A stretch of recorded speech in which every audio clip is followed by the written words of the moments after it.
Welcome to the Club of Heroes, Episode 2. I'm your host, Chris Bearden. I'm Matt. I'm Evan Arnold. Seb Tugwell. And today we're just going to shoot the bull, if you will. We're going to talk about anything that comes to mind. Matt, you're new here. Last time we played a little game, everybody talked about their earliest comic book / superhero memories. You have something from your early childhood you want to share? Not in particular. Growing up, I played a lot of NES, the first Nintendo there, and one of the things I do remember is Saturday morning cartoons. Power Rangers. I had Power Rangers bed sheets. I used to watch Link or The Legend of Zelda and Sonic and that stuff. But as far as comic books go, my first real memory of it was probably Nightfall. This should be the Nightfall podcast. This is like 3 Nightfalls. I was gonna say. And I would sit during the physical education of class reading Nightfall, and because it was just so engrossing, and I knew there was more to come after that first paperback. I was like, oh, I want to read the next one, so I just kept reading, and that's when I really started, getting involved in the whole comic book scene, buying my own, and actively looking to where to buy more. Phys ed really sucked in our high school anyway. Like, he just made me walk around the gym. Like, I didn't even have to run. Like, it was just boring. I might as well have shackles on. Oh, right. Just to walk. I never even took gym at our high school. I think I took tennis instead. I think you came out looking better than I did. You actually probably had more fun. Yeah. You couldn't read Nightfall during tennis. That's true. Yeah, I feel really left out. I'm the only one without a Nightfall story. No, right? Right? You on your Care Bears trike without your Nightfall? Exactly. Not the coolest kid in school. Very left out. Our library did have a few comics in it that I stole. They did, I remember that. And then they stopped buying more because they kept going missing. You might see some barcodes on some of these trades. Yeah, hey. Yeah, you might. Yeah, I thought that mouse book you had in your coffee table was one of the editions they had. No, I think that's Julie's. Okay, you didn't pilfer that one. Mouse? Because I pilfered. Okay. Mouse stayed there. Nobody ever wanted that, even though I was very curious about it. Until this day, every time I see that, I always think, wow, I should have taken that from my high school. Obviously, we're talking about Mouse by Art Spiegelman, Art Spiegelman recounting his father's days in the concentration camps and stuff. This is actually in our high school library, which, looking back, that's a pretty cool high school library. Oh, yeah. Like, comics were even available. There's some pretty heady stuff in between periods you go read. They had Gru as well. Sergio Argones. I'm probably not saying his name right. Gru the Wonder. Sergio Argones? Yeah, he'd do work in between panels for like Mad. He had like a compilation that went missing mysteriously. I had nothing to do with it. Gru was every issue was essentially the same story. Yeah, dude, it was like reading Conan, except without. It was like reading a self-aware Conan. Fat Conan. Yeah, fat Conan. Good stuff. It was very every week or every month, whenever you released them, never stray very far from the stories. Seb, do you remember the high school library getting any comics out of there? Absolutely not. I have no memory of there being comics in the library. We stole them all. Yeah. Clearly. Like, I remember being in there for way too much of my high school time, but I don't remember any comics. I guess I just missed them. I think you're playing Magic the Gathering too often. Yes, that is a possibility, no doubt about That it. guy. Anyway. So I guess since one of the things we talked about before was the Superman trailer, that was like the bulk of our conversation. One of the things that we kind of talked about before we just got on with you, Seb, was how more and more people are like doing their own fan trailers to try and get ideas started for films along the way. Like, have you seen the Punisher one? I don't think I have. With Ron Perlman in it and the first Punisher from the first Punisher movie. It's Thomas Jane. Yeah, Chris knows his name. I don't because I'm an idiot. Oh, okay. No, I haven't seen it. I'll have to look that one up. Is it good? I think one that everybody has seen is Batman vs. Predator and Alien. And Yeah, I've seen that one. Batman Dead End, yeah. Yes, and that was a fan made. Guest starring the Joker as a guy who dies like 10 seconds in. Joker played by Boner from Growing Pains. Really? I remember they made a bunch of fun about the fact that Joker finally had a boner. His erectile dysfunction is cured. Now, I know it's not comic book related, but the big fan movie that I saw was the Mortal Kombat one. Did anyone see that one? I have not. I haven't heard of it. I have They not. did a... I read about it on Event Hubs, which is like a fighting game fan site. I didn't watch any of it though. I'm not a big Mortal Kombat guy. Was it any good? Well, this guy did a Mortal Kombat movie, and it became so popular just on the fan network that he got funding to do a mini series on YouTube, and he did Really? 10 episodes. Like a licensed series? Like it was licensed? Yeah, like a little thing, and that was so popular it got a DVD release, and he's got funding to do his own movie about the Mortal Kombat franchise now. Which I think is just really cool. Success story, huh? He didn't just break in; he kicked down the door. You know. Yeah, exactly. I mean, because that was the Lucas Arts thing. He showed me a guy Right. animated his own short, and they just shut it down. Have you seen that? The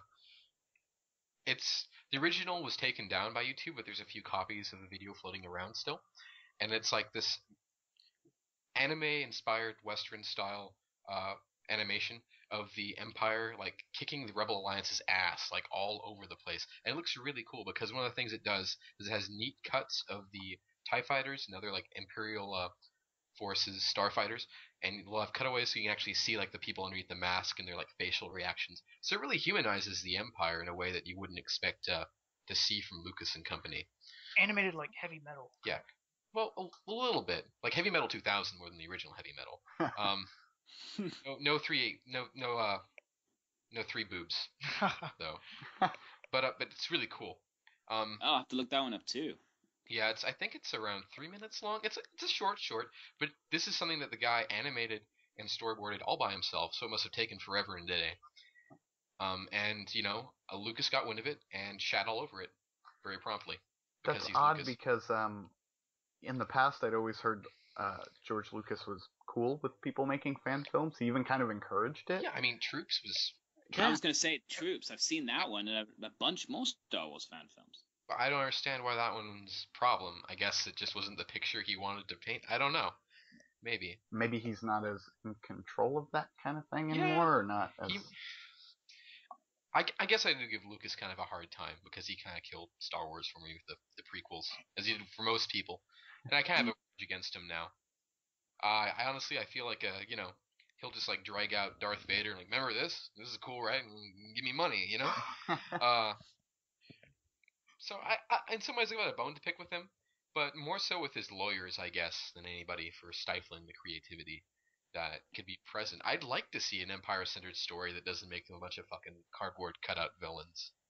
You know, like in the, I think it was it Clerks, one of the Clerks movies where they talk about the Death Star too, and like, the first Clerks, yeah, wonder how many contractors are on that thing that were like, you know, that was what actually got me thinking about. And there's like a construction guy there when they're talking, and he even chimes in. Well, since we're on the topic of Star Wars, and we haven't talked about it yet, or at least I haven't talked about it with you guys. Episode 7, thoughts? Ooh. Starring Justin Bieber. You know, actually, as far as casting, I heard that Obi-Wan does want to star in that again. Or, no, Samuel L. Jackson. He does want to either be a ghost or a one-armed guy. He wants to be like a Force ghost? Like, yeah. me? He still wants to be inside that movie. I was going to say, he's definitely dead, right? No, he didn't quite say that. Come back as a one-armed man or a ghost. He could be one of those Force ghosts. Because Exactly. he definitely got blasted through a window like Marty Jannetty or something. You think they're going to bring back Mark Hamill, Harrison Ford, all those guys? I'd rather see something just completely original. I think Mark Hamill is getting a little old, don't you guys think? I mean, he's stopped being the Joker, and that's just providing the voice for something. Like, if Yeah, you be true a enough. physical actor, that's a lot more demanding than just talking. He could be the new Palpatine. He could have a robot. Kind of looks like it. He does. Oh yeah, he is looking very emperor He is. nowadays. Yeah. On episode 7, though, I did hear recently that J.J. Abrams turned down the role of directing it, so I'm not sure who's gonna. He'd have Star Trek in one hand and Star I know, Wars right? in the He's other got hand. the whole world in his hands. He's not the only one who's turned it down, though. Supposedly, Zack Snyder turned it down. Steven Spielberg turned it down. There's a bunch of people who've been turning down that movie. I heard Matthew Vaughn was in the running. He directed Kick-Ass. Really? Matthew Vaughn, he did First Class as well, didn't he? Oh yeah! Holy crap! Wow. I love that movie. Yeah, it's a It's great a great movie. It movie. really is. I honestly don't know. I can check, but I don't know. So, Have a look. would I guess episodes 7 through 9 would be extended universe stuff, or were they planning to make a movie out of? Well, they've said they're going to reject everything that the extended universe is doing and do something new. Yeah. No Yazam Vong. Really? No new Jedi Order. Well, extended universe is basically the same story told over and over in the future. Yeah. So, Ben Skywalker. yeah, I don't know. I've got mixed feelings about the whole thing after the prequels. It's definitely going to be interesting to see what they come up with. And what they really should do is release some kind of draft and see what the reaction is from everybody, all the fans. Kind of troll the internet. Uh, Not troll, But even will it matter? I mean, I have mixed feelings myself, and I'm more upset than happy about it. But I'm probably still going to see that movie opening day regardless. I think at this point they know everybody's kind of on edge to see what they're going to do. So, and they really want to surprise people and say, you know, everybody that comes to the movie, wow, I didn't expect that. That was pretty good. So they're probably doing the research right now, figuring out what people want to see. Because even though they do just put a crap movie out there, people are still going to go see it, or they're not going to go see it. They're going to let first showings Right.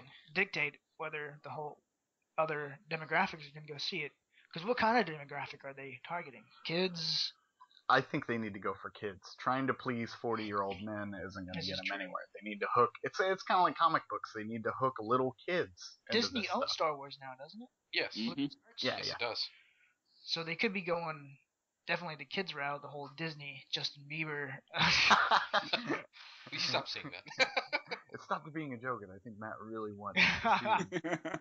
In 3D, it could be like Han Solo Jr. or something. He's a ultimate child. Justin Bieber shot first. I'll stop now. One of the things I am terrified of, though, is Lucas and his script writing.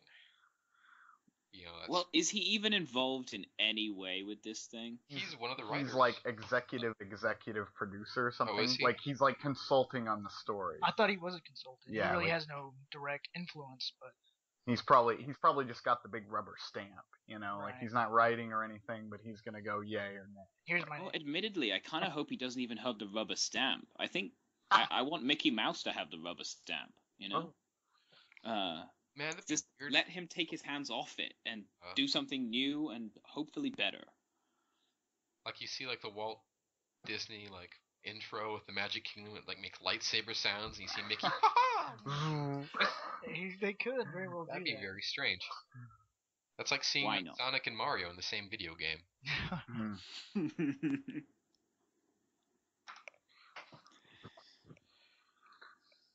Any TV you guys are watching that you wanna geek related? Any? I don't have TV. It's a devil. How do you live without? I mean, do you use the internet to watch TV I have at the least? internet. You have the internet. Okay. What is TV? Yeah. Seen any Alright, Arrow, fine. Matt? I haven't. Last I actually heard about it was from you, and that is something I failed to remember to find, like on Netflix or Hulu. Yeah, it's on Hulu. It's on Hulu. Yeah, I don't think it's on Netflix yet. But I've heard. Arrow. yeah, Arrow. Again, the only show I've ever seen. I've heard of it described as Nolan on a smaller budget, like Nolan. Nolan on a shoestring, yeah. Well, it's not an inaccurate statement, but I don't think it's a bad show. I gotta admit, I'm enjoying it. Mm. As long as that Huntress chick never shows Yeah, as long as Huntress doesn't show up. Don't get me wrong, they've they've done some real screw ups. But overall, I'm kind of enjoying the show so far. So what do you think of him killing everybody that shows up? Like, was it Deadshot that showed up and he just like murdered him immediately in the same episode? Yeah, you definitely see him snap some necks too when he's fighting just crooks and henchmen and stuff. Yeah. He's not Batman, where he's tying them up and leaving a note for the cops. He's putting arrows in faces.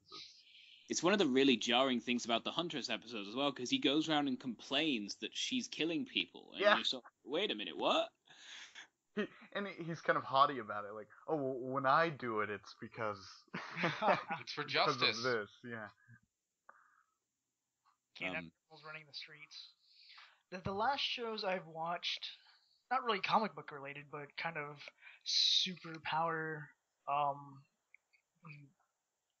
acquired from various different means, would be Alphas, Misfits, and... Misfits, that's a cool show. Another one I forget, it slips my mind right now. But Alphas and Misfits. I haven't seen Alphas. Misfits is amazing. It is. I haven't caught up on the season yet, but the first season was fantastic. They keep killing their parole officer. They do. That's a running thing. I have no idea what Misfits even is. It's great. It's like a deconstruction of X-Men, I guess. Is that an accurate description, Seb?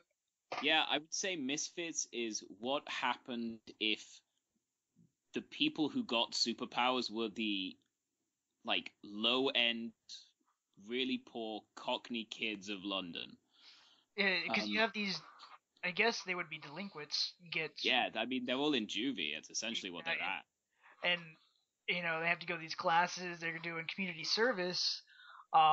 And through some freak storm, which I don't know if Season 2 provides what actually happened there, but in the first season, the building gets struck by some lightning storm, and they're all outside, and everybody gets zapped and acquires various superpowers. It's actually the whole city. The whole city... various people have these powers. They're all random. Like, that one chick has, like, a Jean Grey effect, like, where you just want to have sex with her if you touch her. Yes. Like, that one kid... that Jean Grey effect? That's how I felt, okay, Seb? Don't judge me. And one guy, he's, like, the special guy. He has the ability to take people's powers and store them himself. He can't use them. But he's like a storage locker. He can give out these powers to different people, or give you a totally new power, or take it. There's that one guy that thought he was invisible, but really wasn't invisible. Yeah, that's pretty funny. That's probably just one of the crazier guys there. But it's a very good show. Reminds me of the Bang Babies from Static Shock. Where there's that. It was a cartoon on Cartoon Network. You're familiar with it at least, yeah. But there was like this big incident, and just everyone who had happened to be in this one part of town got superpowers. They called them Bang Babies. That's kind of reminds me of Meteor Freaks in Smallville. Oh, Meteor Freak, Smallville. That TV show is still running. Really? It's like The Simpsons. You can't kill that Smallville? monster. I believe no, it's done now. It's done. Really? Yeah. Yeah. Go on, Seb. I don't have anything to say. Go ahead. So how did that TV show end? Badly. About it, yeah. Really? On our last episode, yeah. Speaking of Static Shock, I think I watched exactly 2 episodes of that show. You only saw 2 episodes of Static Shock? Yeah, I think it was the ones where the Justice League showed up, and that's the only ones I watched. You didn't see the one with Soul Power. No, I did not. Oh, you didn't see the one with the Hoop Squad with Shaquille O'Neal and Yao Ming, and they all have like RoboCop suits? Man, okay, I'm gonna have to go and find Static Shock now. Was he? You guys are getting me all excited for it. Like Teen Titans? Oh, that's a great show. But the coolest thing about Static Shock is that Phil Lamar is in that show. He is, isn't he? Yeah. Phil Lamar is in everything. But I like Phil Lamar. He's in Metal Gear Solid even. He does voices in that, yeah. Vamp, right? I think he's Vamp, yeah. And he plays somebody on Metal Gear Solid 4. I don't remember who. Oh, is he that arms dealer guy? Yeah, it'd be obvious, yeah, he's the black guy. Yeah, I didn't want to say that out loud, you know. I'll go there. You could be the racist of the group, that's fine. an appropriate womp womp womp effect after that statement. Send your letters to Chris Bearden. Your strongly worded letters to Chris Bearden. But actually, I thought Static Shock was a pretty good show. I mean, it dealt with some pretty meaningful issues for a 90s cartoon about a dude that rides around in a trash can lid. Yeah, Static Shock, comic book character created by Dwayne McDuffie, the late Dwayne McDuffie, who wrote a lot of the Justice League Unlimited episodes. So he's, I don't know, he was a tyrant in animation, not a tyrant. He was a titan in DC animation. Not Justice League. Great TV show. You know, I found season 1, season 2 of the first Justice League, and then season 2 of Unlimited at a half-price books for like $5 each. That's a steal right there. I know. You should have stole it. I didn't steal it. I bought them. Come on, it's not a high school library. We need a flowchart. Things that are okay to steal from. Libraries, yes. Places with guards, no. You do not sound like a club of heroes right We now. do not. We're a club of... Club of burglars. Where the hell is Superman? Need him. Oh, the burglar drinking game. It's going to happen one day. One of these days. But if we're going to talk 90s cartoons, we have to talk about Batman the Animated Series a little bit. Oh, that could be a spin-off podcast. Oh my gosh, we could do everything. Just love that. Speaking of burglars and Batman, there's this one episode. Of course, there's always going to be that one episode. Well, Batman's inside this room, investigating, taking stuff out of filing cabinets, and they're actively searching for him in this building for whatever reason. And you have one guy kind of walk in the room, makes eye contact with Batman. He thinks back on his life. Do I really want to do this? And he just kind of slowly backs out and closes the door. And his buddy says, "You see anything in there?" Nope. Was that in the animated series? That was the animated series. Really? I have no memory of that. I know, I'm trying to think. Was that the Batman or... Oh, it was the animated series. Batman TAS? Yes. Okay. I've got to go back and rewatch my shit, man. I it don't was a funny that. little scene That's from Batman. awesome. For a second there, I thought you were going to pull like a Santos and be like, just like in 3 to Adam, he stuffed them down his crotch. he stole the burglar. Another really good line from the animated series is when Joker's Millions, the episode where like the old gangster like gives so much money to Joker, but he thinks he has a lot more. He overspends. Based on the comic of the same name. Yeah. It's a pretty straight adaptation. And Seb, are you there? hello? Sab? Balls. We've lost Seb. Are we talking to anyone now? Hey. Hello. Hey, sorry I lost you there. That's Welcome alright. back. We both lost each other. Seb is back. Hello. Wait, is everyone still going? Yeah, Yes. we're recording right now. Oh, fantastic. Cool. What were we talking about? Oh, Batman.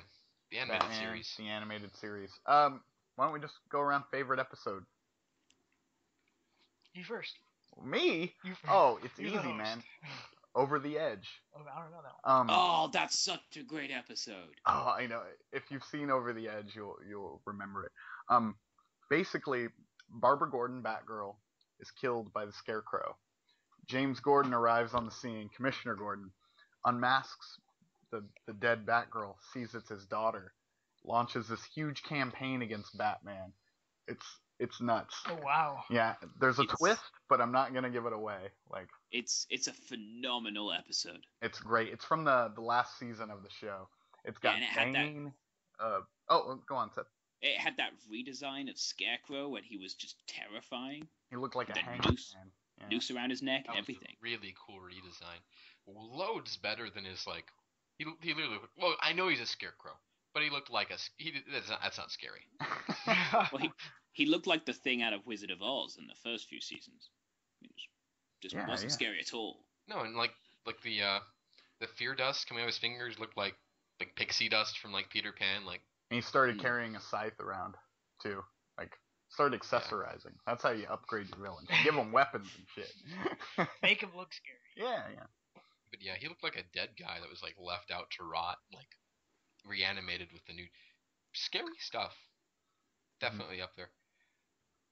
That was better than the first one where he looked like a scarecrow, and the second one where he was like his hair was like full of straw. Like, Yeah.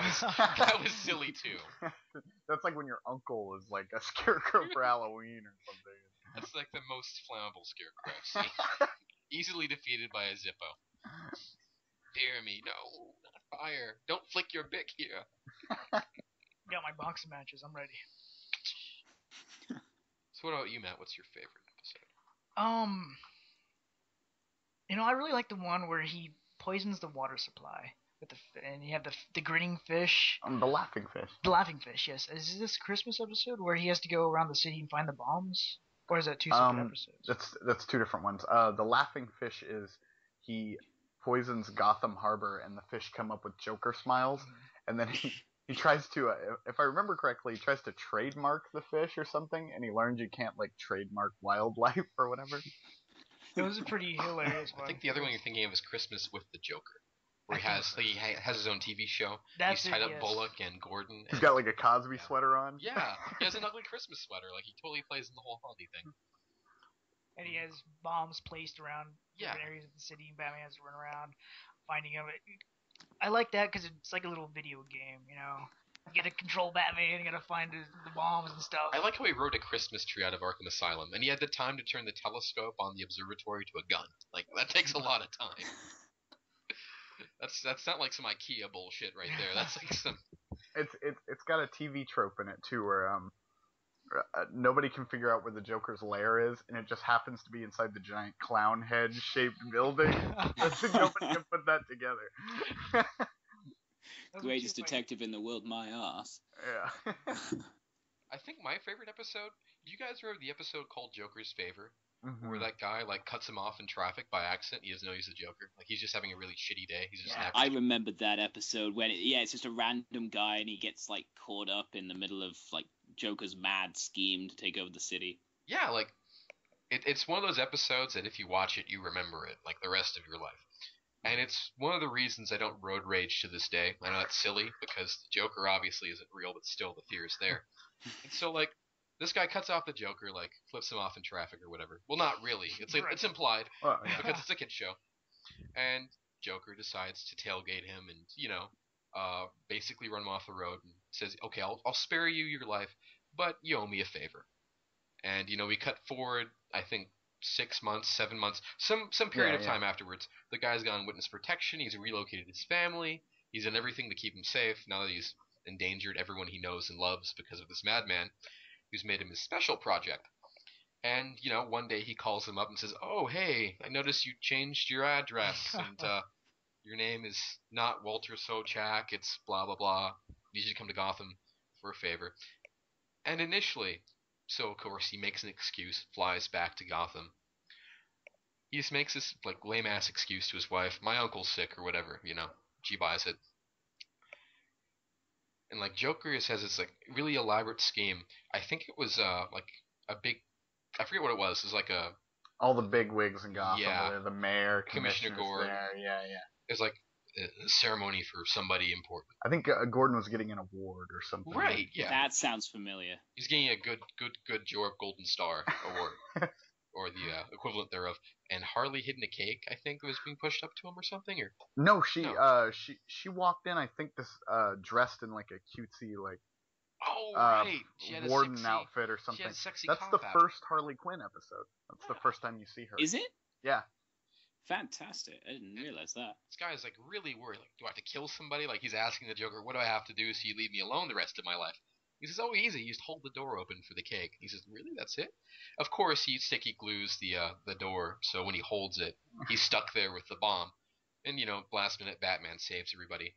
But the really cool part in the episode, the part that really stuck with me, was I don't know. At some point, like a bomb was disarmed and like left in the alleyway in the middle of the chase, and like he picks it up. This guy, he literally. If you've seen Office Space, he looks like Melvin the accountant. Like he looks like the most unassuming guy ever.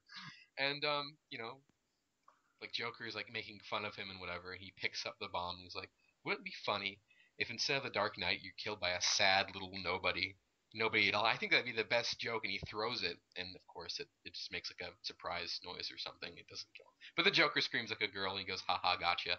And He begs for Batman to take him away. He begs for Batman to save him from this. Save me from this madman! That was one of my favorite episodes. If nothing else, teaches kids not to cut people off and flip people off in traffic. That would put a standing fear in anybody. Definitely. What about you, Seb? Well, I have a soft spot in my heart for the Two-Face episode because it was my first introduction to Batman, like I was talking about last week. But the one I remember most fondly would be the one, I think it's called Legends of the Dark Knight. Anyone remember that one? Yes, with the 3 vignettes of... Yeah, it's like 3 kids, and they all think of Batman something completely different. And they all have wild and crazy stories about what Batman really is, and I can't even remember all of them. I just remembered it being brilliant, and then there was one of the DC movies later on did a segment that was like almost identical to it. Gotham Knight. Gotham Knight, yeah. And the first thing you see actually is a bunch of skater kids talking about Batman fighting some dude. Have I Got a Story for You? Yeah, that's the one. Yeah. Yeah, I love the idea that Batman, everyone knows that he's there, but no one's quite sure what he is, and they all have different theories, and I love that idea that Batman's a little bit above everyone else, if that makes sense.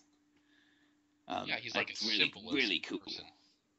So yeah, I love that episode.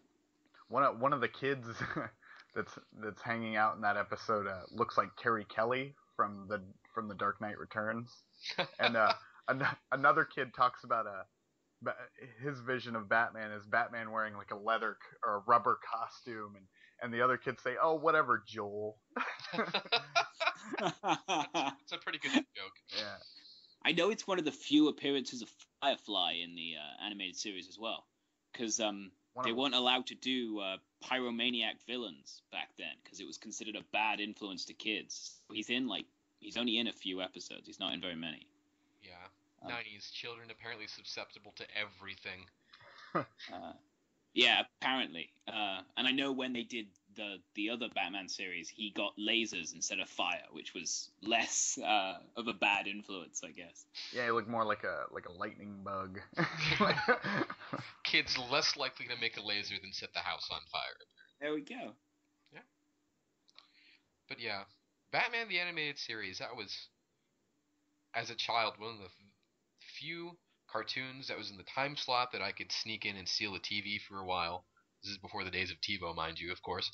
And it was one of the things that I followed all the way from its inception, almost all the way through until it ended. I don't think there are very many episodes I missed watching it as a kid. Of course, I can't recall them all because it's been years, and there's a lot to remember. But there's quite a few that stand out in my mind as being just top-notch Batman stories. Mad Love, Joker's Favor, Almost Had Him. That one's really cool too. Yeah. Oh yeah, that's a great one. With Bruce Wayne is disguised as Killer Croc. Threw a rock at him. And then that's the one with the origin of the giant penny in the Batcave as well, right? Oh yeah. Because Two-Face has a big, complicated plot where he ties Batman to one side of a giant coin and flips him. A giant coin with Batman tied to it. Wasn't that like a Silver Age story or something? Yeah, actually most of the episodes in the animated series were at least loose adaptations of Silver and Bronze Age Batman comics. And they just took out whatever they had to streamline it. They do Joker's Millions, if I remember correctly, right? Mm-hmm. Yes. Remember that one. Good episode. You can still watch that on the YouTubes if you feel like it. They haven't taken it down yet. Really? Yeah. That's amazing. Yeah, every Christmas I make it a tradition to watch Christmas with the Joker. And the only place I can get to it is YouTube because I haven't bought the box set yet. I watched that movie and National Lampoon's A Christmas Vacation back to back. It's an odd tradition. It's an odd coupling. Muppet Christmas Carol and the Doctor Who Christmas specials every year. Every year. I think I have a Christmas tradition. You don't have one at all? Yeah. Nowadays it's just like drinking, but actually this year a podcast I listened to with Kevin Smith called Fat Man on Batman. He recorded some commentary tracks with Paul Dini for some Christmas related DC cartoons. They actually did a commentary track for Christmas with the Joker. And they also did a Holiday Nights, which is another Batman Christmas themed episode. And they did a Comfort and Joy from Justice League, which was the... Oh, I love that episode. Yeah, where Martian Manhunter has to learn this about the spirit of Christmas. And Hawk Girl and Green Lantern hook up, I think, for the first time in that one. Does he pull? I think he pulls the old mistletoe trick, doesn't he? I don't remember. They go to they have a snowball fight, and then they go out into space and get in a bar fight. Because I remember you see Lobo getting kicked out of the bar. Oh, do you? I remember Flash has to retrieve a toy. Oh. And he breaks it, and so he has Ultra Humanite help him repair the toy. And I can't remember what the toy is. It's supposed to be like a rapping ducky. That's right, the rapping ducky. Ultra Humanite programs the toy to read like Charles Dickens or something to the kids. Oh, that's funny. Yeah. That's pretty cool. Spreading knowledge instead of instead of hip hop. Hip hop. Hop hip. Accursed hip hop. Can't enjoy my Charles Dickens. Anytime you can get Ultra Humanite in anything, though. Yeah. They should have him in every holiday special. Like, even Arbor Day. Arbor Day. What do you do in Arbor Day?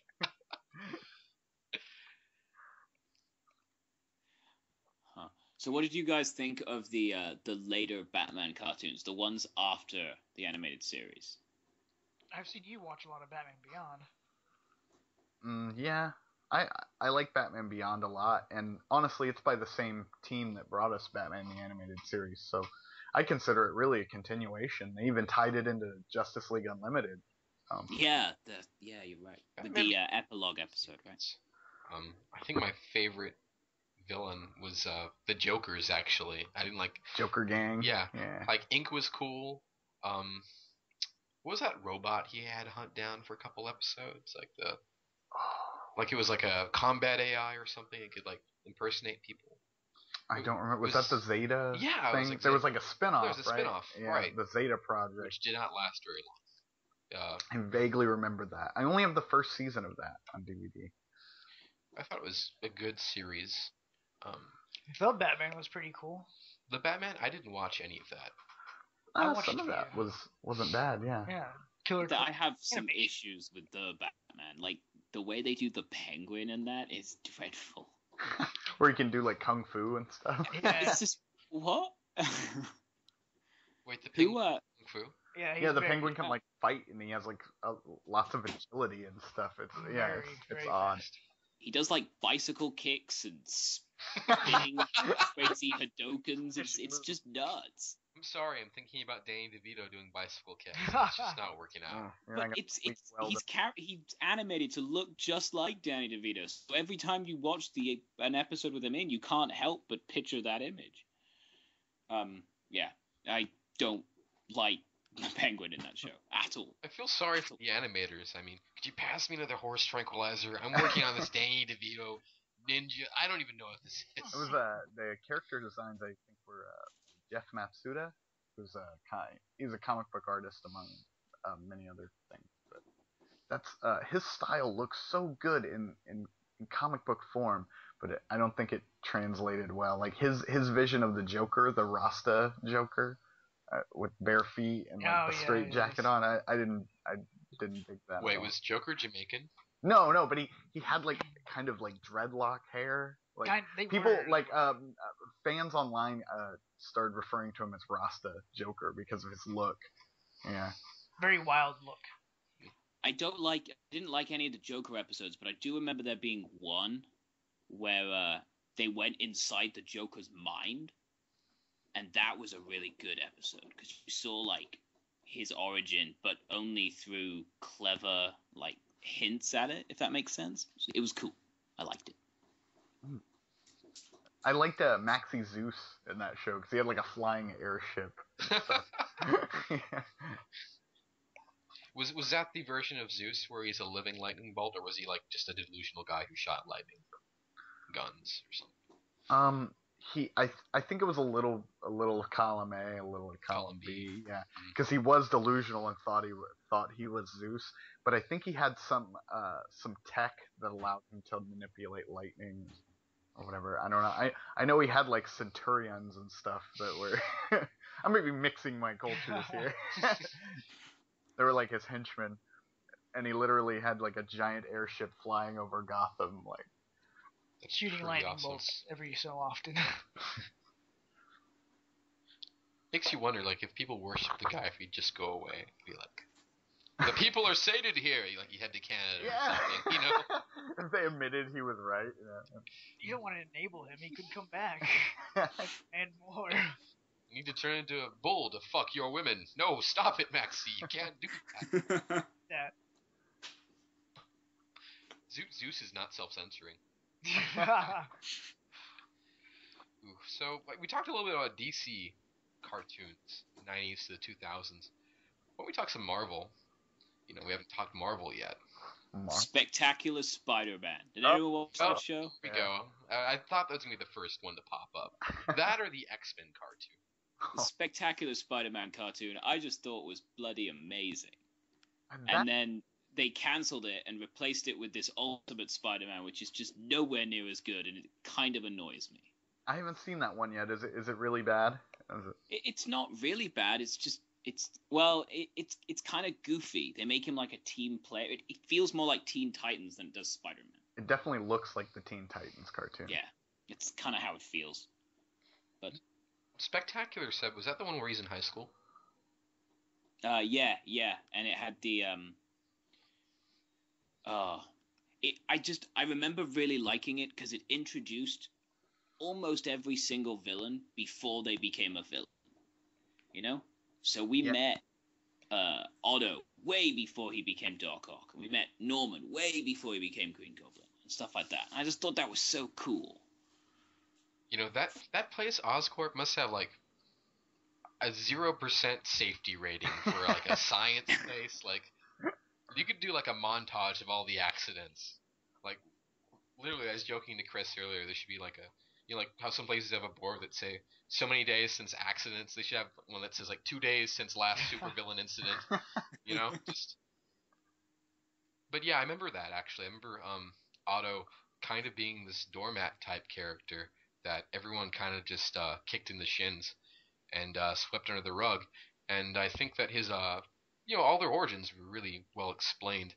His transformation into the Doctor Octopus really kind of empowered him as a person, and he kind of just went from there, you know?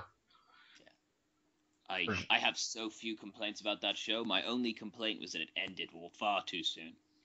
I didn't like Harry's voice. Other than that, it's pretty good. What do you think of the rewriting of Brock's origin instead of being this rival reporter, kind of like this friend?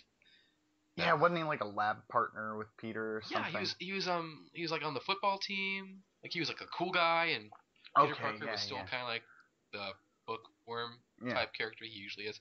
And they were like really close friends until shit went down, you know? I thought it made it, I don't know, a little more tragic to me anyway. And Venom had that really hulking appearance too, where he was kind of hunched over. Yeah. And it's coming back to me. I don't remember the Venom fight as much as I remember Spidey having the black suit himself and fighting the Sinister Six, I think. And when he was asleep, right? Is that what happens? I thought he was either asleep or the what's the proper term? It's not a parasite. It's the symbiote. Yeah, the symbiote took over basically when he was not awake for the first few times. Kind of like in 3 almost, you know? There's that scene in 3 where he's like sleeping and like you see the symbiote like meld with his flesh kind of. Yeah. And it wasn't until later that he accepted it, I guess, you know? And then he started stealing cookies and kicking chairs and dancing. Oh, yeah. I still love that scene. I think I'm the only person in the world who does. It's okay, I won't Peter- friend you. Peter Parker kicking the chair and sliding down the bar on it was my animated GIF icon for a long time. That movie. That's almost as bad to me as in Fantastic Four 2 when the Fantastic Car has a Dodge logo on it. Like that's like a kick in the balls every time I see that. The FF2 movie cracks me up because Silver Surfer's like literally a Teletubby. Like he's like staring to my abs and he like shows his origin. And why is Galactus a cloud? He's a cloud. I mean, that's no more realistic than a giant moose helmeted purple dude trying to eat your planet. Okay, that doesn't. God with a purple helmet coming to eat the Earth. Yeah. Was Victor Von Doom brought back for part of FF2? I can't remember. Yeah, he rides on the surf. Yeah, he was in it. Yeah. He wants to steal the power cosmic or whatever. Or stare at Surfer's tummy. It's a better movie than the Fantastic Four movie in the 1980s, that's all I can say. The Corwin directed one? Yeah. The one where the thing looks like a block of cheese that's up and rated. Like. And he keeps breaking through walls that are obviously about 2 sheets of cardboard stacked together. Yeah, that film had like a $12 budget, and $3.95 was spent on the movie, and the rest went to bagels to feed the crew. That's how I feel. It was just a letdown. So that was back when Marvel was kind of doing a lot of shit films for a while, trying to catch up and produce money, right? When there the David Hasselhoff Agent of S.H.I.E.L.D. movie. I was about to say that, yeah. Goodness.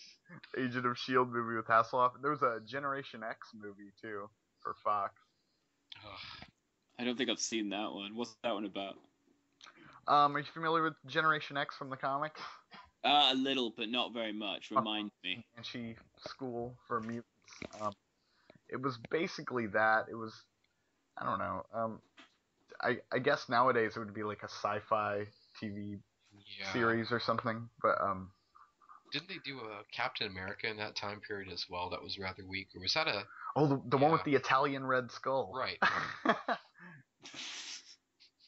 Haven't seen that one either. Oh, Italian. I do remember you, Evan, showing me 3 Devadam, which I know is later but foreign, and that movie still haunts me to this day. My favorite scene in that film. Spider-Man feeding a woman to pet guinea pigs through a tube. The guinea pigs, right? Yes. Yeah, the guinea pig death. Word. What do you think of that? Pretty fun? It is, yeah. You have to do a lot of editing because of fucking Wi-Fi, motherfucker. You're like, oh, hey, I don't want to disrupt your shit. They tied these. Hello? Oh, hey. Did I disappear again? No, looks like you're here. I think the wind blew away my internet or something. The Wicked Witch of the West is stealing all the internet to go download torrents. What was I talking about last time? 3 Dev Adam. Yeah. What was it? It must have been sophomore year for me when I showed you that film, and I use that term very loosely. Huggies products are filmed better than that film. So yeah. Yeah, sophomore year sounds about right. I think I was a junior at the time, which makes you a sophomore, right? Yeah. We were at Matt's house, and I had to pop it into a region-playing DVD player because it was like I'm not sure if it was an original that was like bootlegged or not, but it had a lot of trouble playing, it seemed. I remember we had to get my fancy DVD player that could play British DVDs. Right, we had struggled to play that piece of shit. I don't even know why we bothered in retrospect. There's like 5 prongs on the outlet. What is this? 5 prongs. Quite special. Okay, so yeah, you're talking about the gerbil scene, and what I was saying. Oh, geez, that movie's so insane. So right, there's one point where Spider-Man, and it's like, it's not Spider-Man being Spider. It's this guy like in his like Spider-Man costume his mom made for like Turkish Halloween or something, and like his eyebrows are sticking out of the costume. It doesn't even look like Spider-Man. Like it's like a green jumpsuit with like a red ski mask thing with the arachnid in the front. It doesn't have the lines or anything. Captain America, he's like in this bad like lounge suit for most of the film. Doesn't even have his costume for most of the film. I was going to say, he wears a Hawaiian shirt in the big climax. He has a lot of hair. Hawaii's a state. U.S. state. Was it Puerto Rico? So yeah, at one point he's like disappointed with how his lackeys are handling the situation. And he ties one of his lackey to like an I-beam in a warehouse in just someplace in Turkey. That I guess they just managed to pay the owner off enough to film there for the day. I'd actually really like to see a documentary about that film because I'm sure it must be a convoluted, fucked up story that makes Apocalypse Now look like a Sunday picnic. But so he's tied this dude to this I-beam. You know, there's a lot of things you can do with a dude tied up to an I-beam. He chooses one of the least obvious choices that I could think of. He like has like this Petco gerbil tube that you'd buy in Petco for a gerbil. And he like puts it up to the guy's face and he's like cackling evilly. I'm not making this up. He's cackling evilly and like wringing his hands like you see villains do and like Dudley Do-Right. He's like pulling some Dudley Do-Right shit. And like he said something in Turkish. But I'm gonna assume that he says something like my gerbils will not eat your face, because what happens is he puts them like in these gerbil tubes and they're like sealed on the other end, so he like seals them, and then it goes to a camera view of the gerbils going down the tube, and they just look like gerbils. I mean, they're just gerbils. They're not even like venomous or rabid or anything. They're just gerbils in a tube, and the guy in the I-beam is like screaming bloody murder, and before you know it, you see chocolate sauce dripping down his face. Gerbils eat this man's eyes. He's full of chocolate. Gerbils eat this man's fucking eyes, and he's made of chocolate. Just. One of my favorite scenes in that movie is there are two guys randomly discussing something on a road next to a seemingly normal pile of sticks. It's like stacked up into like a teepee tent shape, and they discuss something because again it's in Turkish and I have no idea what they're saying, and then suddenly the teepee flies open, evil Spider-Man shows up, stabs one with a switchblade and runs away. That's at the very beginning of the film, actually. I just wonder how he got into the teepee. He must have had it built around him. It's this big complicated plan. I would have liked to see the setup for that scene. Like, he's like, okay, guys, see that pile of wood? Yeah, boss, what do you want us to do with it? Seal me in there. You walk by, I will surprise them. I understand having, low budget, no budget, but just the lack of logic or any kind of sanity, that's what... He has multiple lives, too. Did you, I'm sorry. Did you see the end scene? Like, Spider-Man, like... There's like multiple versions of Spider-Man. It's the different guys in the same costume. Like Captain America and Santos don't really have any problem killing people in this film. Like they do it repeatedly. They just don't give a fuck. And you see like one of them like suffocating Spider-Man in one scene. Like the other one's like punching his head. And like around the corner is another Spider-Man. Like the same scene. Like not even in a different scene. And he says something. It sounds a lot like Ola, but I'm pretty sure it's not Spanish because this is a Turkish movie.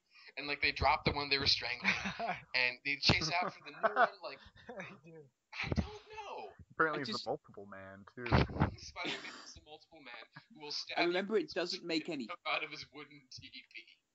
I remember it doesn't make any sense either because they keep killing him and he keeps popping back up. And then suddenly he just dies. There's no reason why he stops cloning himself. He just decides to, I'm bored now. I'm done. He ran out of guys. He needs the green mushroom. So yeah, that film might be one of the most bizarre things I've ever seen in my entire life. Like that's not even a B movie. I don't even know what to call that. that's so bad it goes past anything beyond you've probably ever seen in your life and loops around to define itself in a way that I've never seen a movie do before. I cannot watch that film sober. I will say that much. Like looking at a quality like a clock face, it goes back around to being good again. It's so bad. It's transcendent. Yeah, transcendent, if you will. And I looked up why there were so many copies of American films in the Turkish industry in the 70s, 80s. Because this wasn't the only movie that they like sweeted. There was a Turkish E.T., there was a Turkish Rambo, there was a Turkish Superman that Chris has seen clips of, where for the flight scenes, like I haven't seen that one. like is it based on the Donner Superman? Kind of? Fucking loosely. Abridged at best. No, for flying scenes, they literally just have like a Superman doll or action figure like on a string. Like they don't even attempt a guy in front of a blue And they're screen. just like speeding up the background, like someone who's just like moving like the rollers of the background as fast as they can over the same scene over and over. I mean, it's low budget beyond low budget. It makes indie films in this country look like blockbusters. But the reason for that was that American films at the time in Turkey were super popular. And like there was this agreement with the RIAA and some bigwig Hollywood producers, and with the Cold War going on at the time, Turkey kind of being one of those countries that wasn't really allied with the United States or the Soviet Union, apparently we really didn't export much to them, and that included licenses for American movies. So there was a demand in the populace of Turkey to see these films that were really popular, and they kind of made their own bastardized versions. Turkish Star Wars. Yes, I have that too. That one is batshit crazy too.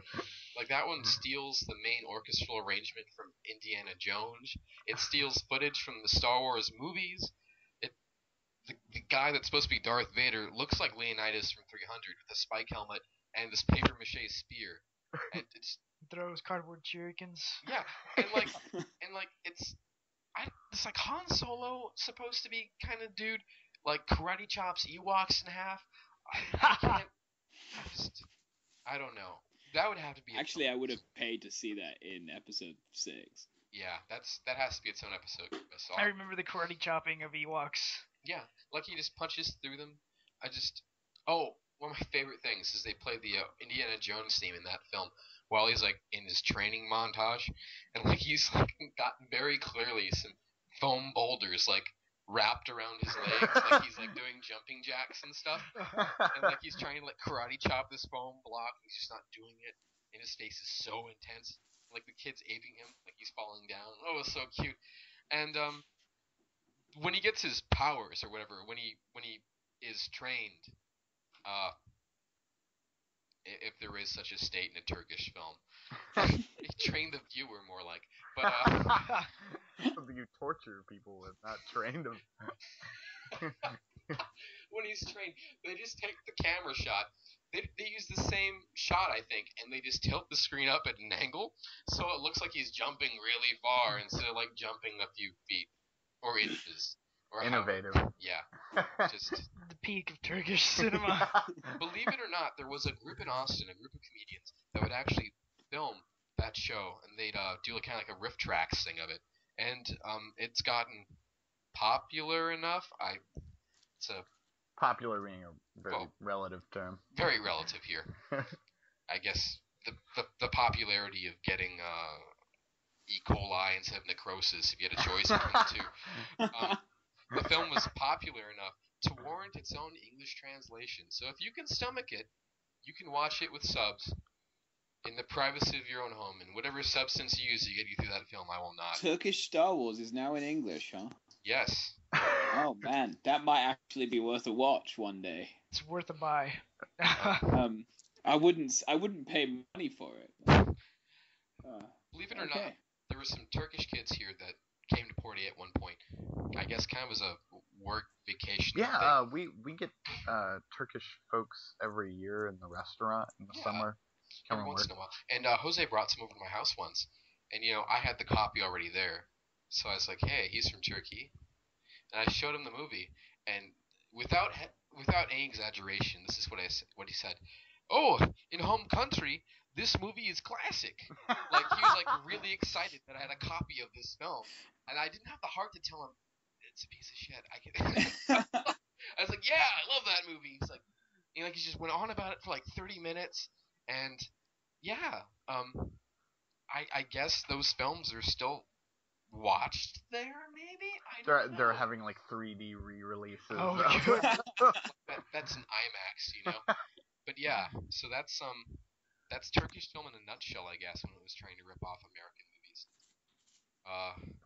Yeah, I'm always on the lookout for the weirdest stuff I can find. That's pretty high in the weirdo meter. Like, I haven't beaten myself yet, I think, on those. There's a town city in Turkey called Batman, and they've tried to take Christopher Nolan to court for making No way. for making Batman movies because they claim that their town is the original Batman. Is it spelled the same way? Yeah, it's Batman, but Okay. like the way they say it's Batman, not Yeah. Batman. Like, but yeah, it's not even like they're going after Bob Kane or DC or Warner Brothers. It's that evil Christopher Nolan and his Batman abomination. I kind of wonder if that means that he wouldn't license the movie to be distributed in Turkey, and they'd have to make a bad Turkey Dark Knight. Oh, Dark Knight Rises. How would they do the plane with with Bane? how would they do Bane? Bane, I think period. they'd have to buy an action figure and wiggle it whenever it talks. You would have the hand holding it. I can only hope. I'll keep my fingers crossed. If someone finds a copy of a sweeted Turkish version of the Nolan Batman movies, I will pay money for it. That's right. Batman begins. Batman wakes up. Batman sets the VCR. But there were a couple superhero, I guess, European ones. Like, actually, I think it was. Did I show you this, Chris? Like, it was a Italian film. Like, it wasn't really a Batman adaptation because it was like kind of a porno at the same time. It was like It's Italian. They can't help themselves. it's like Batman de la Planeta Eros. Like, he's supposed to be like a alien dude, but it's in Batman costume. Like, he's just like the sex maniac, and Robin is this chick, and like she, you know, masturbates on screen. And, like, All right, hold on. Yeah. Can I get a copy of this? Where the hell do you find stuff like this? Internet mostly. Not in the public library, that's for sure. Steal that from that. Like, it's supposed to be like this gentle parody homage of Batman and the softcore porn at the same time. Like, it's almost like Italian Spider-Man. Oh. With less boobies. Oh, okay. So is Italian Spider-Man really a thing? Like, is it a bad Italian movie, or is it like something people made ironically, like as a joke? From what I understand, initially when it was released, my B-movie sources were kind of abuzz. They were like, wow, look at this Italian film that no one's seen before. Because it looks like a really bad, American adaptation movie in that time period, 70s. It's almost 60s. Turkish crazy. Almost Turkish crazy. Better dialogue, better acting, better almost everything. Camera was not a toaster when they filmed that. But as it turns out, the distribution company, Alugro, was actually an American group of filmmakers making a movie in the vein of Three Adam or Turkish Star Wars, almost as an homage to this bizarre genre that is... Because there's something about it when you watch it, it's like it's in on the joke, kind of, yeah. It's too self-aware, you know. With that being said, it's still funny to me. Like, I've watched it 3 or 4 times. Still funny. My favorite part is when he like holds the chicken in his apartment and turns it into cigarettes.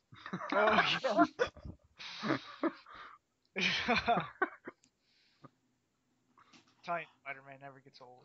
I will say he's superior to American Spider-Man in that he uses a gun, has superpowers, can summon penguins. I mean, just all this cool stuff. Wait, the Italian Spider-Man can summon penguins? Yes. Actually, there's a call to the Adam West Batman in that miniseries because his arch rival in the series, he doesn't have any with the American ones. He fights this masked wrestler dude called Captain Maximo.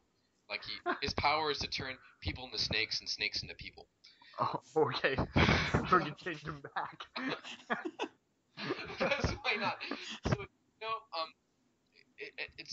there's a part in there that's an homage to the episode of Adam West Batman challenges Joker to surf off. Oh, They do a surf off, almost the same style over this Formula X that's like super powerful or whatever. So yeah, I caught that. I was like, ha, that's cute. Adam West Batman. That's kind of the king of all, you know, that brought Batman back from the brink of cancellation, even. Very popular. I think these whacked out Turkish films. Do you think those filmmakers saw that show? Because that show was popular worldwide. Oh, yeah. Like, that show was a phenomenon. That's Do you think that informed some of that, inspired some of that? That's a distinct possibility. That's something I haven't considered before, actually. Man, isn't that bizarre? Like, some Turkish guy with enough money to make a shitty movie, no idea what he's doing, is using his uncle's cousin's, like, film studio in his shed to make a movie that is inspired to do something about it. That's like somebody that sees, like, a Rembrandt painting. I'm not comparing Rembrandt to Batman directly. To William Dozier. Directly? But and like sees like a Rembrandt or something and says, I'll do art, and just like does nothing but like doodles. He's like, Yeah. This is brilliant, you know? Well, you see, you're running with the Turkish folks, and they really love the movie. Yeah. Now they were living the dream right there. It could very well be. Maybe they just had Hollywood dreams. They didn't know any better. They tried. Bless their hearts. Yes. Turkish films of American concepts, maybe some of the most unwatchable stuff I've subjected myself to. That's including Tromaville. So What is it? Tromaville, the people that made Toxic Avenger, Sergeant Kabuki Man, and YPD. Toxic Avenger is fucking horrible. Like, you can't. That's one where you never see his face, right? That's where he's the Jim. Yeah, he's a skinny kid. And I've actually seen that. he turned into kind of like a Swamp Thing type, but you never see the front of the thing. If I remember correctly. Yeah, he just goes on rampages. Walks across like the Atlantic Ocean. Yeah, something like. Or under Tromaville. it. Something. Tromaville stuff is pretty hard to stomach. Class of '89, I think it was Meltdown High. No, Class of Nukem High. That was another series they had along with Toxie. Toxie was like their flagship, though. That was because there was a musical for a while, like and a on cartoon. stage. Yeah. Oh yeah, the cartoon. Sergeant Kabuki Man almost got his own cartoon, but it didn't pan out. But yeah. I wonder why. So, how do we start talking about Turkish movies anyway? Like, I don't know, but I think it was my fault. I think Turkish film. Is this still the Club of Heroes I knew and loved 2 episodes ago? We need to do an Infinite Crisis event where none of this shit happens. Yeah, we need to reboot this shit right now. No, if this is getting people to open up YouTube and research that stuff, I think we've done our duty as the Club of Heroes. Bringing awareness. Knowing is half the battle. Knowing Sometimes all of the battle. That's totally our catchphrase that we came up with. Battling the battle is also the battle. Yeah, you should battle the battle, not just know about it. Exactly. Because actions speak louder unless you speak really loud.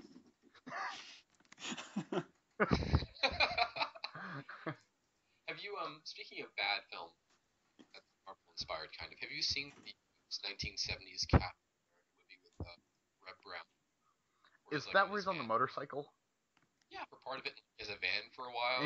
Yeah. Goofy ass helmet. Yeah, like his dad was Captain America. Yeah, his dad was Captain America basically, and he's like a surfer kid or something. Yeah. For a while I think it was on YouTube, like you could watch it in little chunks or whatever. Or maybe I just saw clips from it. I don't know. It's like a fever dream. But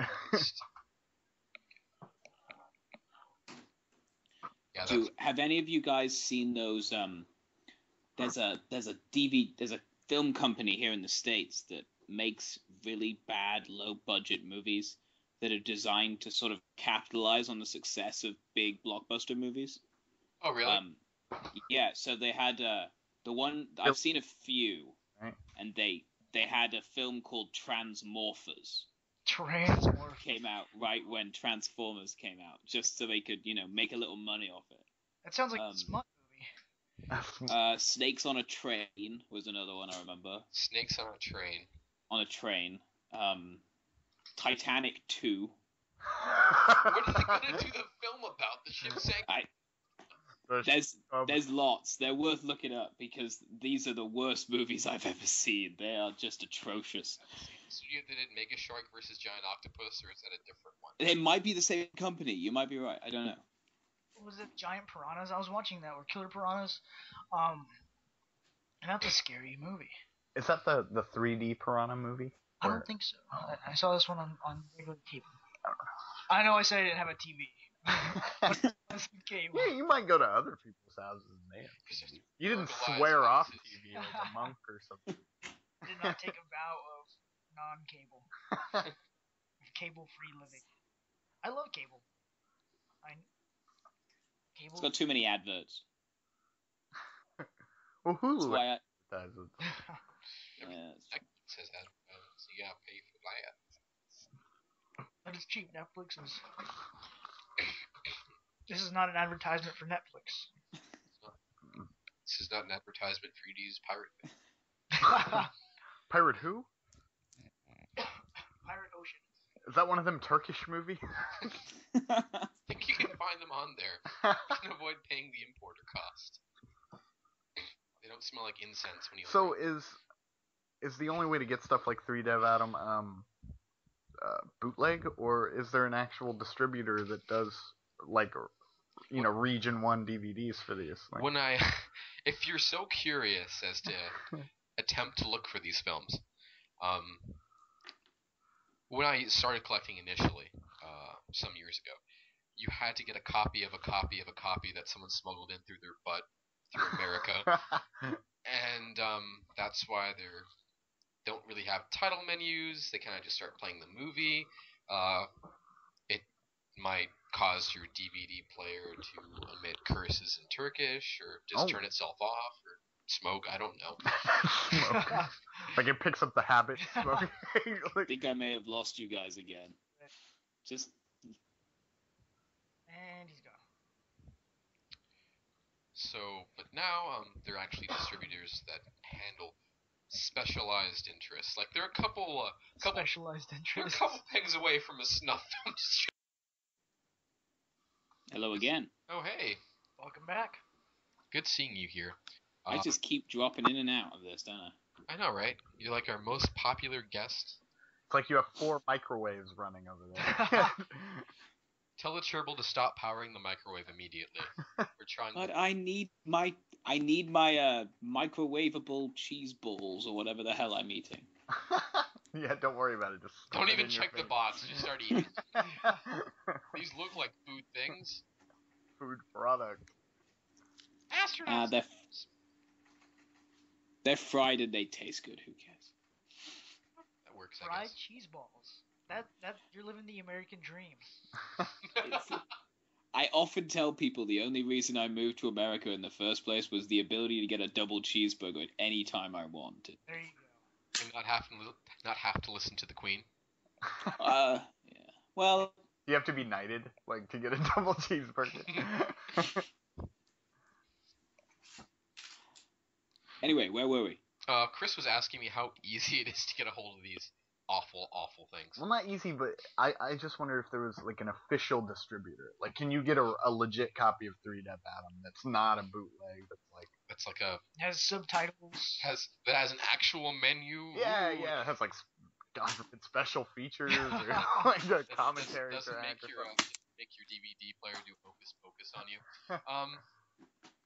Honestly, it's been a while since I've looked for these types of movies. That's a dubious name at best. Last time I was checking, there were a couple people that are like B-movie specialists. They're really a couple steps above snuff film distributors with some of their content. But they're the best as far as getting licensed product. And then generally underneath special features, you'd have a semi-reliable English subtitled translation. About as much sense it probably made in the original language anyway, for all I know. In this skiing, we filmed many To be bobos. filming. Cookie film. To be filming. Who's your daddy? See, that would be a great DVD to own.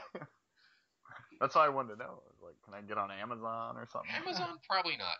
A movie that a site that deals with B movies, yeah, probably. Do I have to get on the like internet or internet? No, unless you really want to. I guess as far as the closest well-known place you can get one, probably your best bet's eBay. But, you know, everybody sells everything on eBay, so It's the Wild West it over is. there.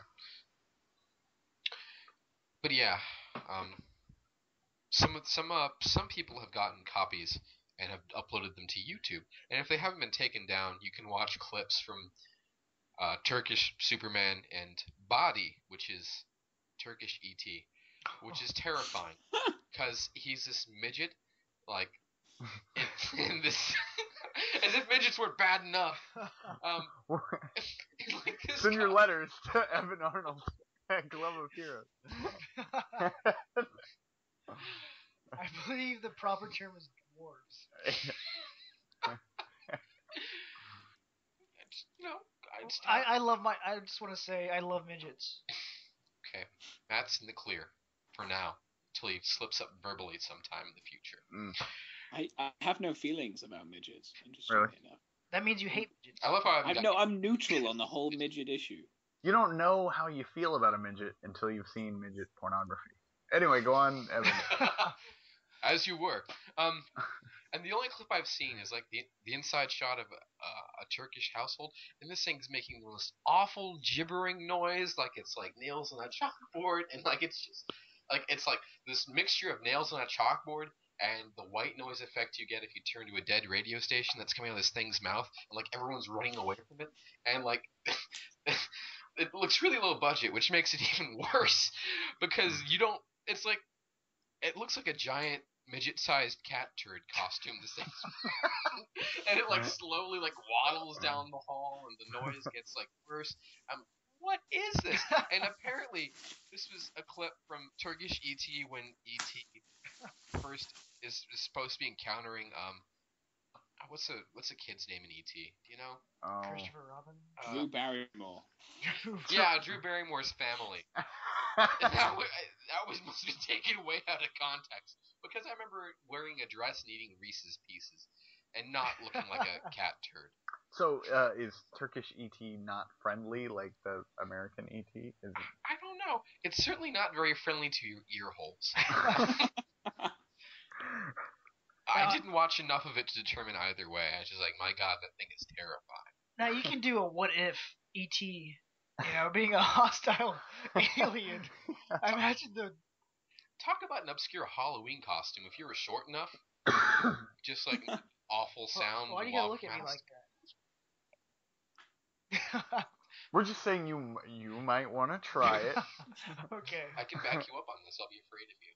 I'll run the opposite direction. I think when he puts the costume on, it makes that sound. Like, you will be afraid. Like at some point in the future, I'll if you really want to, I'll see if I can find that clip. I make a cat turd costume. Yes. I don't think I wanna. Yeah, I didn't really want to either. I just stumbled on it. I have to sleep in the dark with no nightlight again. So instead of ET, he's CT. Cat turd. I was terrified of the original E.T. as a kid. I mean, that thing's pretty freaking scary. I think he already looked like a cat turd in the original one, too. Yeah, I was gonna say, it's pretty close. Got a glowy finger, and he's always like... Well, in Britain as well, the big, like AT&T, I guess, is BT. And so they used E.T. in their adverts. It would be like, BT, call home. And it was genuine. I did not like E.T. for the longest time. Didn't like it. He likes to point. I couldn't connect to that film as a child. I think I was spoiled by Alien. which my dad showed to me when I was 4. I remember we were just sitting around watching TV. He's like, "Hey son, check this film out." And I was like, "Okay, Dad," because before that we watched Star Wars. That was kind of exciting because I was pretty young. I got to sit in my dad's lap and we watched Star Wars all the way through. And I was like, it was at the end of Star Wars when Darth Vader's like ship gets hit and he flies out into space. I was like, "What happened to him, Dad?" He's like, "Oh, he just floated around until he died of starvation." I was like, "Oh, okay. That's why you should never wander alone." But he tried to turn everything into a life lesson for me. But so he just sat about me watching Alien, and I got about as far as the chest burster scene before I was like, "I can't watch this, Dad." He's like, "Why?" He's just holding you down on his lap. He's like, "Don't you shut those eyes." This is the best part. I don't want to. And you know, that was very traumatic. I don't know why I thought it was okay. Jerk. Oh, That's him. yeah. Best home. "Hey, Dad, want to watch Alien?" "Where's my refrigerator?" "It don't matter. Alien." Speaking of that, I had a traumatizing movie experience when I was a kid too. Child's Play. My mom sat me down and made me watch that. And then she goes out and buys a replica doll and likes to chase me around the house with that. With Chucky. Plastic knife in its hands too, like to complete the whole. No, she didn't go that far. Here he comes, Matt. Oh, you're like I would running. scream like a little girl. Dolls in general, just anything that's an uncanny valley effect, clowns, in some cases midgets, dolls. I love midgets. I remember being freaked out by Tales from the Crypt, the Crypt anthology Keeper. show. Yes. Yeah. Oh, yeah. Very beginning when he like hops out of his coffin or whatever, I'd have to like hide under the blanket. I couldn't look directly. What's funny is I couldn't look at him. The shows themselves didn't really freak me out, No, but they're pretty just tame. the Crypt Keeper part I really loved those bothered as a me. kid. Me and my mom would watch those. She'd love make me frightened when I was small. But I loved To watching fear those. is control. Yeah. I think the first horror anthology I had contact with was Goosebumps growing up, and I graduated from there very quickly to Poe because I was a pretty adept reader as a That's kid. quite a jump. I know. My dad, he's had Poe, like this anthology of Poe, and he had this weird thing as a bookmark. It looked like a sheaf of paper, but it wasn't. It was like thin and see-through. I was like, "Dad, what is that?" And he told me that it was skin that he had saved when he had a really bad blister from being outside in the sun. And he's used it as a bookmark in his Poe anthology. Ugh. So I literally was touching my dad's 60-year-old dead skin cells to mark. It You've grosses me out. got to be kidding me. That's that what is- he told me. That is Believe genuinely him. disgusting. I hope it wasn't true, but it looked like it could have been. So I mean, Poe would be proud, but my God. that's, for such a jolly guy, he's kind of fucked up. I think I've been. I remember a couple years ago, I was at UT, and we were watching. I was showing my roommate and his girlfriend Doctor Who. We were watching Blink, right? Okay. Which is the one with the weeping angels. Right. That's what I was. I've seen that one actually. That one's one's There really. you go. So it was pretty late by the time by the time we finished, and she had to head back to her dorm because she wasn't allowed to stay. And we get a call about 10 minutes later, and it's just her on the other end of the phone going, "There are so many angels on this campus." And so we both left, and we walked around Austin, realizing how many stone angels are actually on UT campus, and freaking out for no apparent reason. And not blinking the entire time. Not blinking the entire time. Push a couple over and be like, "No."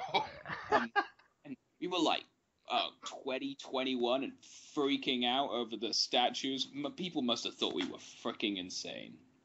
Those Anyway. kids are on drugs. It's so Having real. a college It's like a good experience. But yeah, that's one of the things I thought was kind of cool about Doctor Who is it doesn't really stick to one genre. I mean, it's generally sci-fi, but it floats all over the place from being kind of like a mystery story like a horror story. You know, it's very multidimensional. It all depends on who's writing it too, I guess. Yeah, yeah, it's one of the things I love about it too, is that you're never quite sure what you're going to get the next episode. But I have to love Doctor Who. It's part of my contract being a British person. It's in there. Well, it's either that or The Man from U.N.C.L.E. God, I've seen like 2 episodes of that show, I think. Man from U.N.C.L.E. The thing I most remember about it was was Danger Mouse, which was a parody of it, right? Yeah. The mouse from something or other. He was like a little mouse that looked like Nick Fury, right? Right, So, yeah. Okay. And he had the vaguely like remember a karate that. chop dude to help him. That was actually on a Nickelodeon show called Wienerville when I was growing up. That had like a puppet like host it, and like he'd kick the actual ventriloquist in the shins and stuff, and they'd do a bunch of shorts. Like they did Danger Mouse. They must have done a couple others. But I was so young at the time. Wasn't there like a Count Duckula or something that was part of that? Was Mighty Mouse as a part of that as well? Or was that something different? Mighty Mouse? No. Does anyone remember Mighty Mouse? I remember that. I don't remember that being on Wienerville. I don't think it was on Wienerville, though. That's a funny word to say. Even Yeah, I've said Wienerville like 3 times today. Things I can write down as doing successfully. Grown-ass man of 23 saying Wienerville 4 times. Was that the puppeteer who would like literally like put his face on, and there would be like 2 little legs, like a little body I think so. under the. Nobody can see if they're listening, but I'm trying to. Man, that was a long-ass time ago. Good stuff, though. Wish they'd bring that back. Well, I think we rambled. Man. Yeah. There and back again. It's coming. Oh, don't say that. You'll make ramble about The Hobbit. Oh, wait. Like, we started out with cartoons, and we've gone back to cartoons through movies. Oh. We actually did go full circle. Made a pit stop in Turkey for some fine cinema. Versus the best mushrooms available. Oh, God. That's a nice full circle. That was. And I have to go to work tomorrow anyway, so I really should be thinking about going to bed. Okay, well, this was thank you, Seb, for joining us. Thank you for having me via the mediocre internet connection. Nice to hear from you again, Mr. Tugwell. We'll have to wrap Chris's in tinfoil. Good to hear from you, Matt. Hopefully I'll actually see you relatively soon. I'm white now. Yeah. No way, really?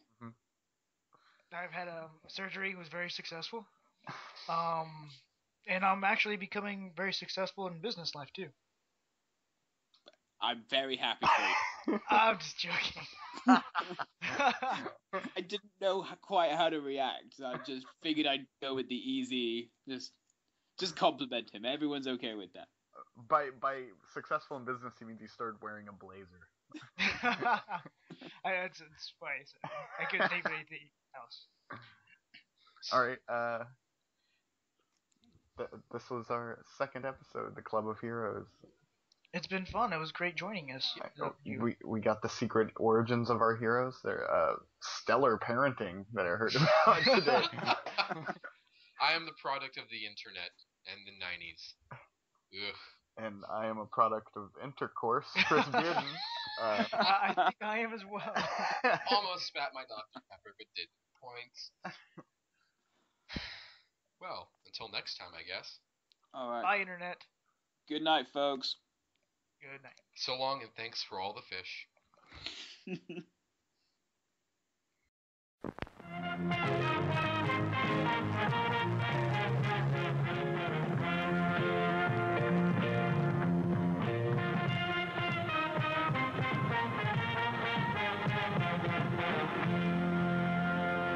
Her şey hazır şef.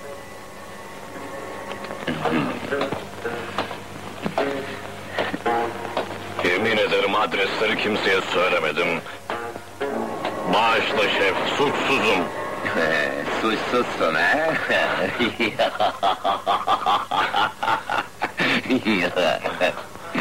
Getirin.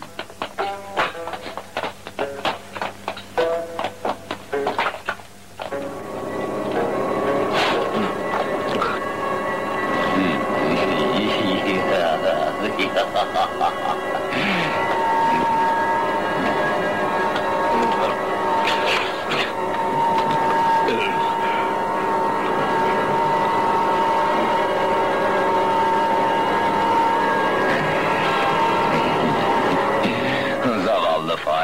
İkisi de bir haftadır aç. Şimdi onlara ziyafet çekeceğim. Bana ihanetin sonunu görün de ibret alın.